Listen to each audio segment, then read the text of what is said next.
అంటే అప్పట్లో ఇప్పుడంటే ఒకళ్ళు కట్ షాట్ అంటే ఒకళ్ళు వెళ్ళిపోయేవాళ్ళు కదా, ఎవరు సెట్లో ఉండరు. అవునవును, ఎవరు షాట్ అంటే వాళ్ళు ఉంటున్నారు ఇప్పుడు సెట్లో, అందరు క్యారవాన్కి వెళ్ళిపోతారు. అవునవును. బట్ అప్పట్లో అందరూ సెట్లో ఉండేవాళ్ళు మన సెట్లో ఉండేవాళ్ళు, కుర్చీలు వేసుకుని కూర్చునేవాళ్ళు, ఫ్యాన్లు గట్ట వేసేవాళ్ళు, ఏం జరుగుతుందో కనపడేది అక్కడ అబ్జర్వ్ చేసేవాళ్ళు తను అలాగే యాక్ట్ చేస్తున్నారు.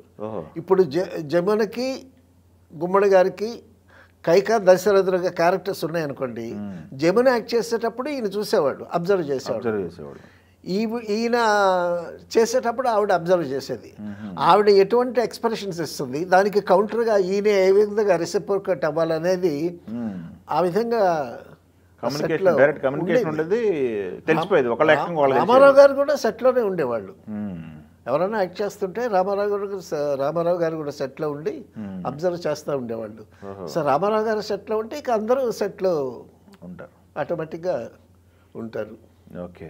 సో పాత తరంలో అవును అలా లైవ్లీ జరిగాయి మొత్తం కూడా. అవునవును.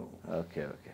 ఇప్పుడు మొత్తం కూడా ఏ క్లోజ్ ఎవరు ఏ ఎక్స్ప్రెషన్ ఇచ్చారు మొత్తం డైరెక్టర్ మీద, అంతే కెమెరా మీద వారం. డైరెక్టర్కి చాలా కష్టం, ఎందుకంటే మీరు ఏ రేంజ్లో మాట్లాడారో రెసిప్రోకేట్ అయ్యే నేను అదే రేంజ్లో మాట్లాడాలి. అంతే కదా, ఆ రేంజెస్ గుర్తుపెట్టుకోవాలి.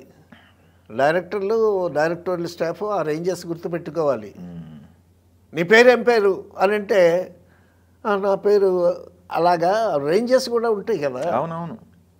తర్వాత మీరు ఎంత ఎక్స్ప్రెషన్ ఇస్తారో దానికి కౌంటర్గా నేను అంత ఎక్స్ప్రెషన్ ఇవ్వాలి.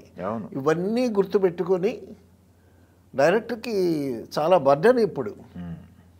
అదే డైరెక్టర్ల స్టాఫ్ కూడా చాలా కాషియస్గా ఉండాలి. సపోజ్ ఈ కౌంటర్స్ బ్యాలెన్స్ అవ్వలేదనుకోండి, మళ్ళీ రీషూట్ చేయాలి. అంత తతంగం. Okay, thank you.